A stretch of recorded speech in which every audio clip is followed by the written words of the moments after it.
You kindly call your classmates so we can start.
Okay, good afternoon.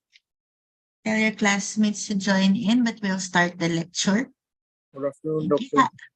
Good afternoon. Happy New Year. So welcome to our first class for the year 2023. Dr. Perez should be the lecturer, but we have to adjust since she's still abroad. So this one will be So it's supposed to be a lecture 3 weeks from now. We will just interchange the schedule. Okay. So you have learned so far family assessment tools, and you will see or you have seen that culture plays a big part in what we assess in the family. Okay. What are the things in culture that affects health and how we look at how we deliver health systems, how health systems deliver services as far as you have experience?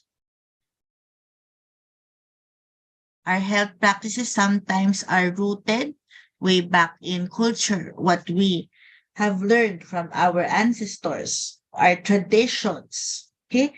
For example, dowry system in India will affect how marriages or intermarriages and family would interplay. Okay. Parents and children's relationships will be affected. In-laws, etc., will be affected by systems that are in place way before we were born. Such that it's important to know as a health practitioner the impact of what culture and gender brings to the table. All right? Okay. So, how are we influenced by human nature and cultural diversity? You very well know natural selection. So these are traits that best enable organisms to survive and reproduce. And these characteristics are passed to ensuing generations. So natural selection comes into play. So what's your understanding of natural selection? So animals or humans will survive, conform, recognize social status, and result would be survival. Okay. What are the case examples for survival or natural selection? In biology, dinosaurs become extinct, but insects, which are a basic life form, have been here for 1,000,000 years, billions of years even. Shorter lifespan. For example, medical school. All of you are first year. Natural selection of who is fit to become a doctor. You go through first year, second year, third year, and fourth year. And if you do not require or if you do not fit the requirements, you will be dropped from the role. That's also an example of natural selection. Or disease processes. COVID. What did COVID naturally select? So, and most susceptible would be people who are immunocompromised. Those with comorbidities such as diabetes, cancer, etc., would be more susceptible to the virus. Natural selection. Okay? Such that this evolved into evolutionary psychology. So, studying the evolution of cognition and behavior, which would be based on principles of natural selection. Okay. Clear so far? So, culture first would be defined. Okay. What is culture? This is enduring behaviors, ideas, and attitudes and traditions shared by a large group of people and transmitted from one generation to the next. So one example, what is an example of a culture? For Indians, what is considered cultural for you? Any example that you could think of?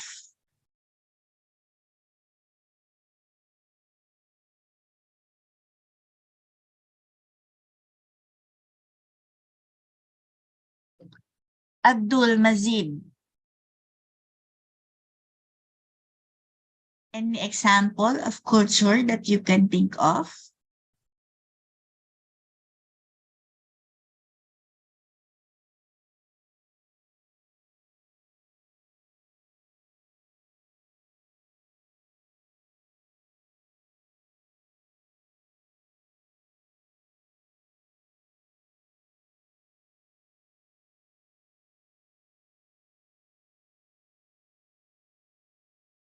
Unmute, please.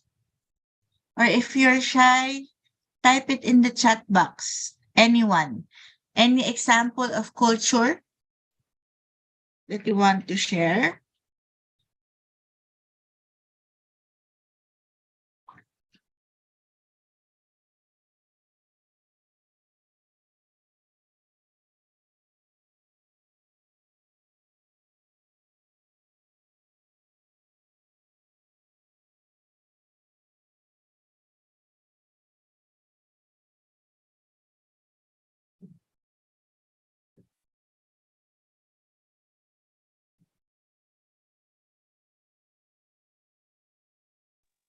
Hello, doctor. No. Hello, yes. We celebrate many different traditional festival. Like North region Mm. celebrate different, East region celebrate different festival, and South region celebrate different region festival. Okay. And also the our food also different. Like the region, North region have the different food taste. South region have different, and East region also have different food taste. This is the our culture. Yes. So there are different festivals to celebrate. I know because I prepare your schedule and there are a lot of classes. You have your Diwali. What does Diwali celebrate? Diwali is the festival of lights. That day, the our god Ram comes to victory on Lanka. They kill the giant Mm. Ravan and come back at home. Yes, Then the whole society celebrate the festival to flame the lights. Then we call that Deepavali. Diwali. And Pongal, that's what Pongal I is remember whenever I make the Pongal schedule. now celebrating in the south region. Pongal is also the festival.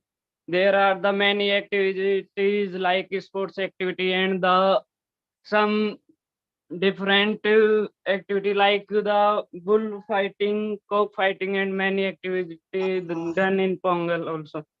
So it's like praying for good harvest, something like that. Yes, yes. Yes. Okay, and of course, you have mentioned food. So culture for food. India is very well known for spicy, spices, etc., etc. I ate at an Indian restaurant yesterday. I said mild. They asked me mild or strong. I only said mild spice only. I still couldn't eat it. Okay, so we have different tolerance for what spicy is. Okay, so food is very much celebratory of culture. And whenever you go to different places, it's also good to experience the food, the festivities of one society. So society is when people interact and share culture, generally in a geographically limited area. So, for example, you as students study in the Philippines and your small area would be the school. Okay.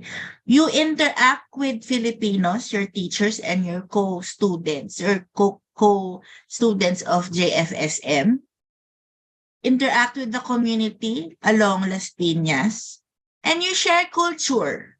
And you have learned some culture from us, and you have learned, and we have learned some culture from you as well.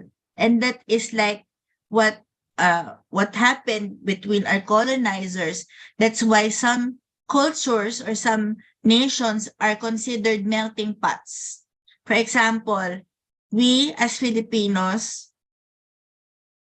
would be a mix of American, Spanish, Japanese culture because our history dictated that we got colonized by these three big countries. Thereby, our culture is majorly or heavily influenced by that. For India, for example, what are your major influences that you know of? British, you were colonized by the British, or you live near Russia, China, etc., and other South Asian countries. And that interchange becomes society. Okay?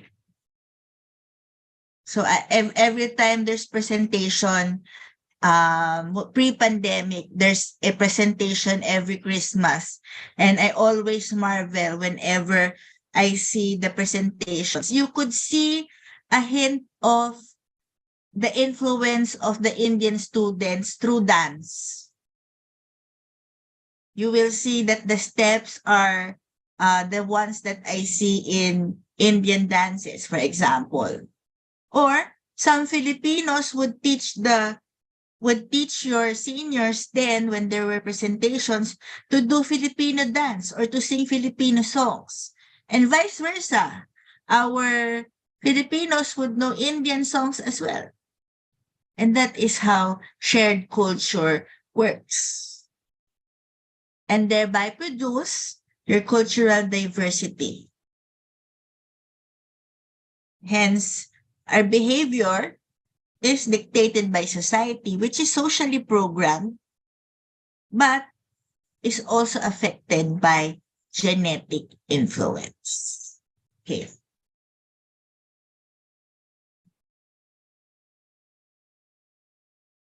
Okay. So what role does biology play in culture? So when your nature and your experience interact, when biological traits influence how the environment reacts. So we have our inherent biological traits, and it will react with the environment or your lifestyle. It couldn't be elucidated better when you have disease in question. You have diabetes or hypertension as a biological trait. It's hereditary. And how we behave in the environment, lifestyle, etc., will affect if it will manifest or not. Okay? Such that this study is called epigenetics. So this is a field of research which explores the expression of genes across environments, which environment triggers biological gene expression. Okay, what are some examples? Diet. Okay, as you have learned in biochemistry. G6PD. What affects G6PD? Fava beans. It would be asymptomatic until you eat something. Then your disease will manifest. Same way with drugs. Same way with stress. So some diseases will come out when you use certain drugs. Some diseases will come out only when you are stressed. For example, for psychiatric disorders, panic attacks, mental breakdowns, etc., etc. Such that a social situation will affect different people differently. So this is where nature versus nurture comes into play. For example, two children of a drunkard saw the effects of being an alcoholic through their father. One grew up to be very averse to alcohol, will never touch an alcohol in his life because he saw the ill effects of alcoholism. The other became a drunkard because that is what he saw with the lifestyle of his father. Same social situation these people were in, but there were totally different reactions. Correct? So each situation will affect different people differently. Okay. I remember first exam for the locals this year. So there were two students who did not make it, failed the exam. So I talked to them and posed a challenge. Do better. Okay. What happened? Next exam, that one student who did not make it ranked first. He was the top scorer. I think out of 100, he scored 96 in my exam. The other, I think, did better, but not as good as the other one. Different response from the same situation. Both of them failed, but both responded differently. So it will depend on the individual, okay? How we react to a certain situation. Okay. Same way when we look at patients, patients will react differently, especially to illness. Okay. How will they respond to a terminal illness? How will they respond to a chronic illness or an acute one? Okay, it differs. Okay. Another is how we act through norms. So norms are expected behavior by a group. So all cultures would have their accepted ideas about what is appropriate and what is a negative force. And more or less, this imprisons people in a blind effort to perpetuate tradition. Okay. What's tradition in India? Okay. Religious tradition, you do that's most of you have find it difficult to adjust with would be eating pork. Of course, in the Philippines, culture dictates we love pork and everything's laden with pork. So you have your individual choices. Okay. So I know most of you are vegan or follow the tradition, but there are individuals who choose. For example, there was a student, I was so surprised. He was eating pork. Sabi, do your parents know that? I asked. Yes, doctora. Why? Because it's practical if you eat pork here, so you will not be limited. So he has accepted that he has to eat pork. So what did his Filipino classmates, co-clerks did? They were bringing everything delicious made of pork and asks him to try. Individual choice. Okay, not not not criticizing that student, but he made a practical one. But of course, we respect people who adhere to their tradition. Okay. Expressiveness. So for example, in class, Western, very expressive or very straightforward.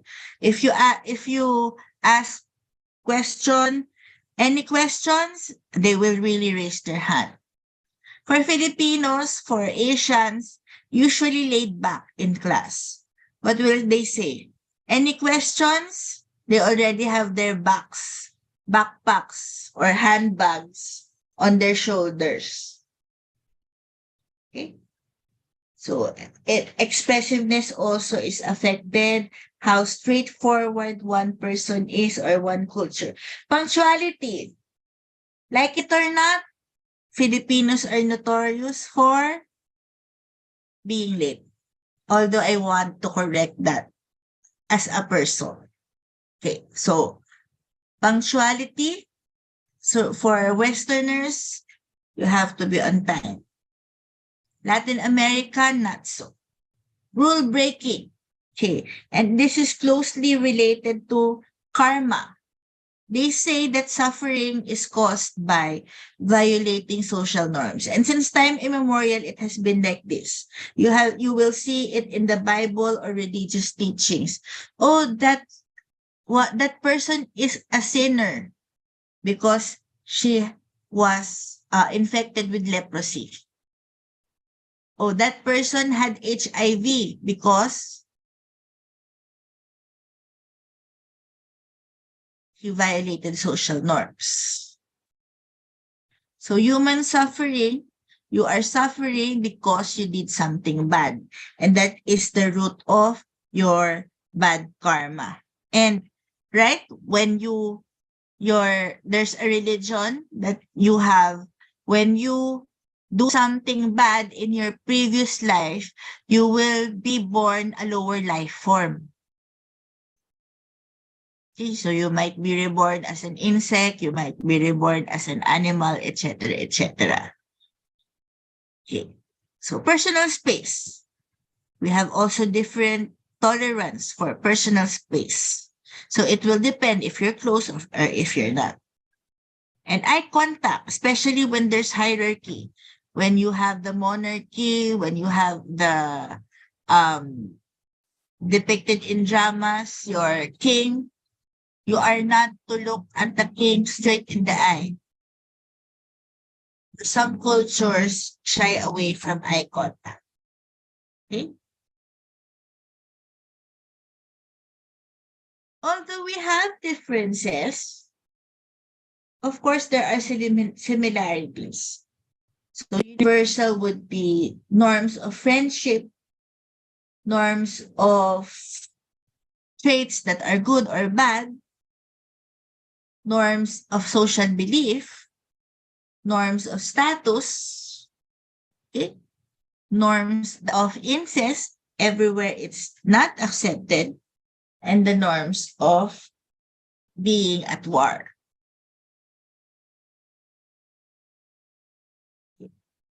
So one concept for culture diversity would be sex is biologically determined. Sex is male or female, that's it. Gender is what culturally determines your preference. So, by which people define male and female characteristics. And now it is not just your male, female, but some would argue that it includes the LGBTQ community. Okay. So, studies show, okay, but this would be in general. Okay, males slower to reach puberty, die younger, 3 times more likely to be diagnosed with ADHD, 4 times more likely to commit suicide and succeed. Okay, this has been proven. Biological facts. Females by anatomy are 70% more fat, shorter, and weigh less. More sensitive to smells and sounds, more vulnerable to anxiety disorders and depression. Okay. Males show fierce competitiveness to caring nurturers, more task-based, and on connections with large groups. Contrary to women, more women give priority to close, intimate relationships. Girls may talk more intimately and play less aggressively, more likely to describe themselves in relational terms, welcome help experience, relationship-linked emotions, and be attuned to others, more aware of how their actions affect other people. For vocations, so women get involved in jobs dealing with people, men involved in jobs with things. Okay. Less interested in math, intensive careers, females. Men gravitate to jobs that enhance inequalities, So women to reduce these inequalities. Men value earnings, promotion, challenge, and power. Women, good hours, personal relationships, opportunities to help others. Okay. In relations, it's the women as mothers, daughters, sisters, and grandmothers who bind families. So spend as much time caring for children than men, smile more often, and is more empathic. For social dominance, so men are directive, task-focused leaders, and women excel more often in transformational or relational leadership favored by most organizations nowadays. So since men act more impulsively and take more risks. So this reflects their concern for independence, women's for connectedness. Men will talk assertively, interrupting intrusively, touching with the hand, staring more, and smiling less.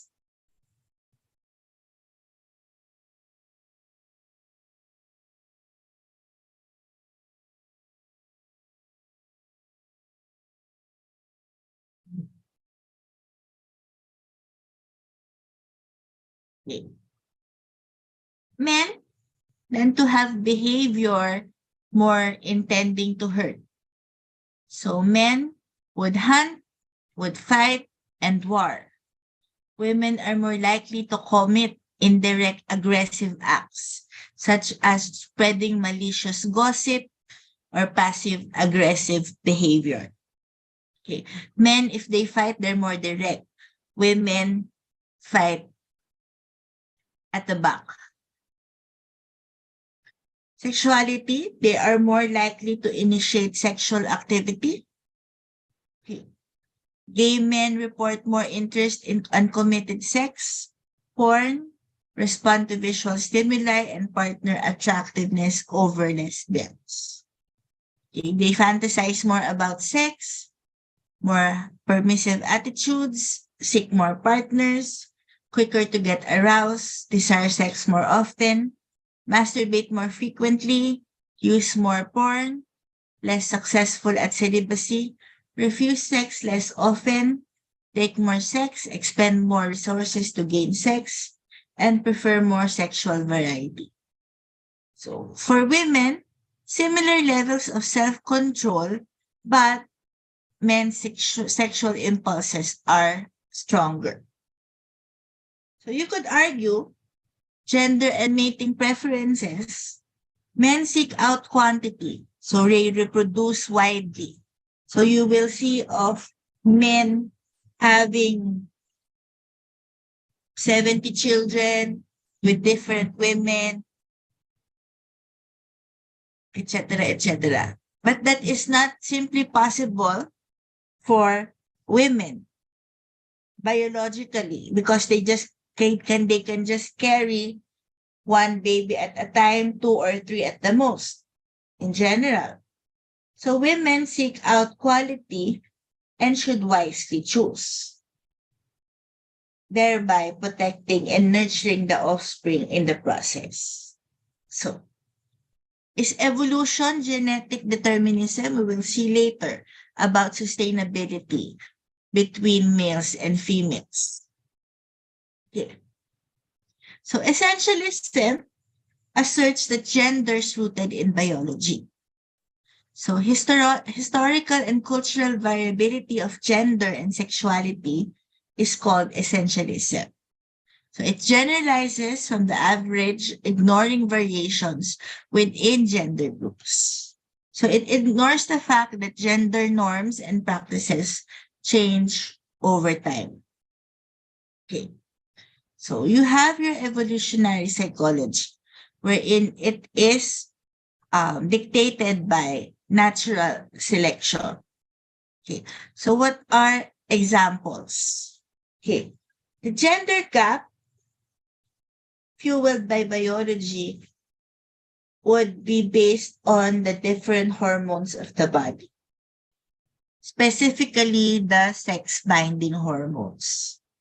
We know that your hormones would just have one precursor, and this would be your cholesterol. So you could get a male or female could have estrogen, same way a female would also have testosterone. But in general, males at the early life would have more testosterone. Women would have more estrogen and progesterone. Okay. And this gender gap is fueled by testosterone. Testosterone would be responsible for aggression, etc., etc. But as humans age, women lose men estrogen as they menopause. Men lose testosterone. But in an effect, all become androgynous. Okay? So losing the effects of the hormone. So it's biologically dictated. Okay.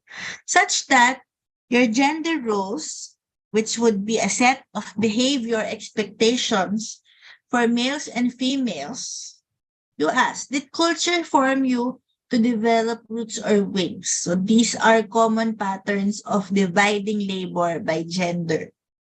Okay. Who has experienced this? For girls, you're expected to be tidy with your room, to know how to do chores such as washing the plates, doing laundry, ironing, etc. While your male counterparts are not expected to do as much. But your males, they are expected to carry things, to do carpentry, etc., etc. Those are gender roles dictated by culture. Gender equality, is it good or bad? What do you think? But this varies over culture, and this has also varied over time. Now, with a lot of things which we'll see later, there are a lot of equalizers which enable women to do men's work traditionally and men be able to do women's work traditionally. Okay. The only thing left is that men cannot bear child. Of course, that's biologically determined. Okay. Strength theory. So men tend to get assigned work activities that require physical strength. So what are these? Going to the fields to plow the fields, fishing, etc., etc., hunting. So this is largely based on strength theory. Okay. There are four evolutions or four revolutions, they say. This strength theory is the first one. Okay. For you to survive in the primitive world, you have to be strong physically so that you could be able to plow the field, hunt, etc. What do you think is the next revolution? Then came industrial revolution. And now, who has the advantage? It's the one with know-how on how to do machine.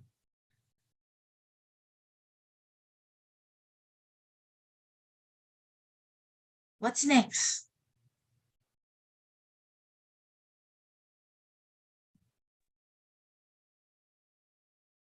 You have to know computers. And they say the next frontier would be fueled by artificial intelligence. And those who can control that would be the one that would be dominating the society. Compatibility with childcare theory.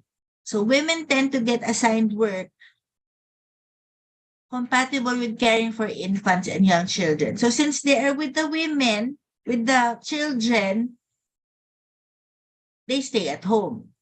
They cook, but they do not specialize. So women cook, men become chefs.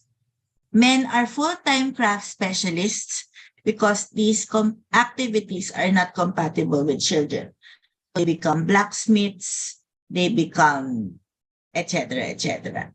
But women tend to stay home, take care of the children. Also, based on that would be the economy of effort. So they are located near each other. So women take care of the child, so they get work at home. Men take care of activities outside of the home because you have your economy of effort. Expendability theory. So men get assigned more dangerous work. They go to war because reproductively they are more expendable. What do we mean by that? So one man may father many children. I've mentioned this previously, but one woman may carry at most 2 children at a time. So remember, in any warfare that you will see, men are at the front lines most of the time.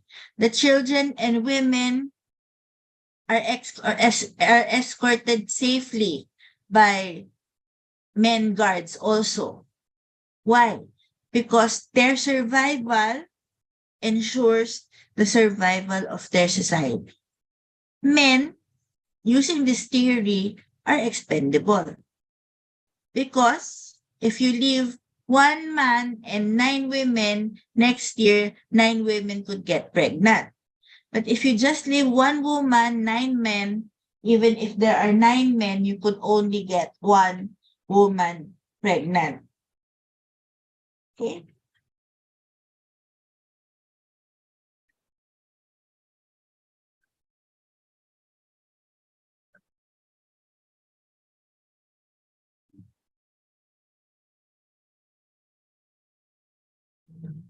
Okay? This is what is problem facing China now. This is a result of their one child policy. Okay?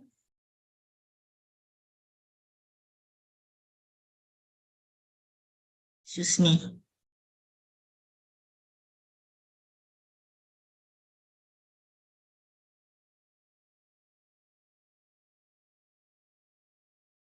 This is a result of their one child policy. What is happening now? So that is late 80s, early 90s policy.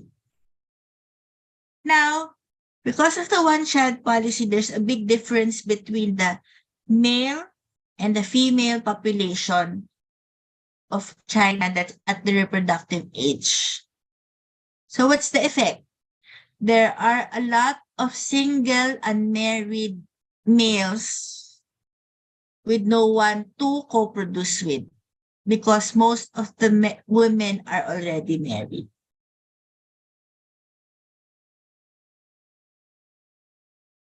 Because there's a limitation of females. And China is drastically trying to undo that policy by a lot of policies again, but very, very late. Okay, to correct. Okay. One equalizer is technology. So when technology replaces human strength, so this is your industrial revolution. When women have fewer children because they go to careers and they can assign childcare to others, that strict division of labor begins to disappear. They can do more things because of machines. They tend to put motherhood later and have careers. They can get others to take care of their children, thereby go out and go to work.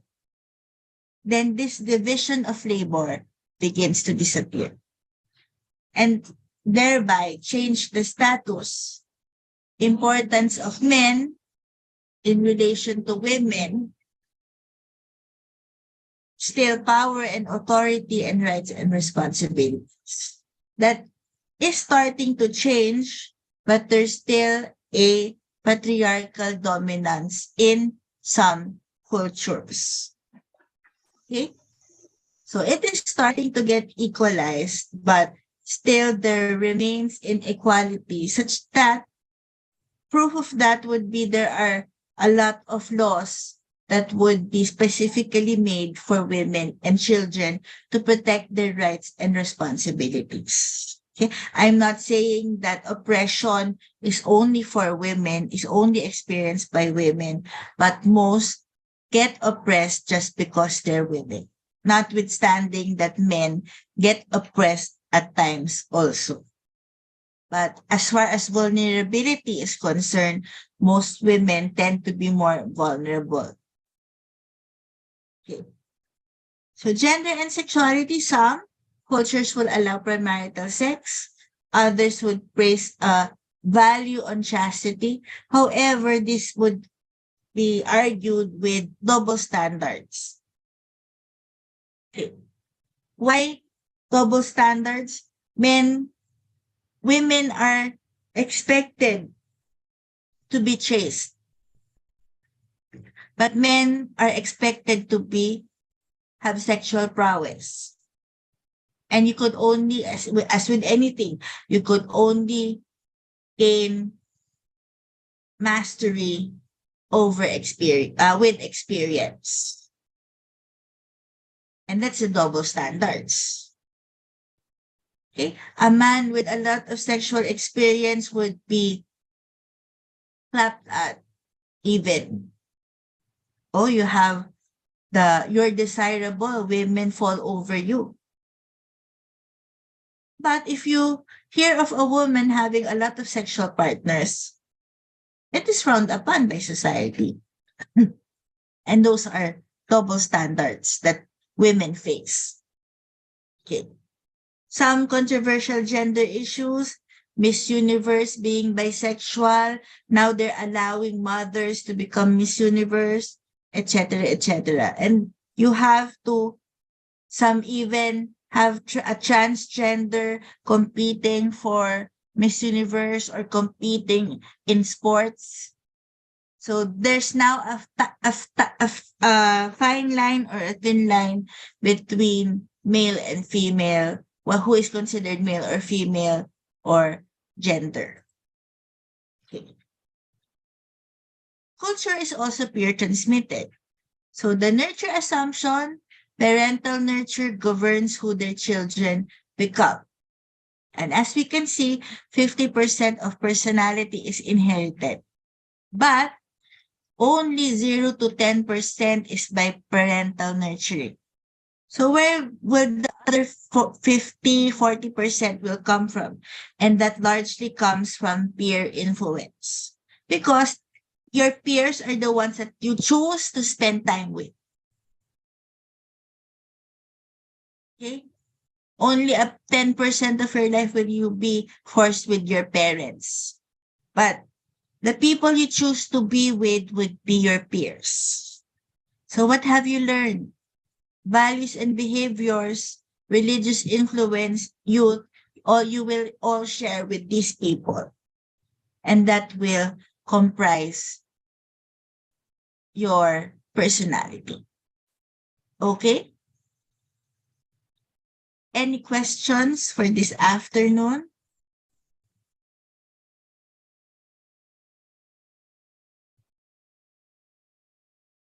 Could you open your cameras? And let us please take a screenshot. Seba, could you take a screenshot and send to my Viber? Yes, doctor, yes. This lecture would be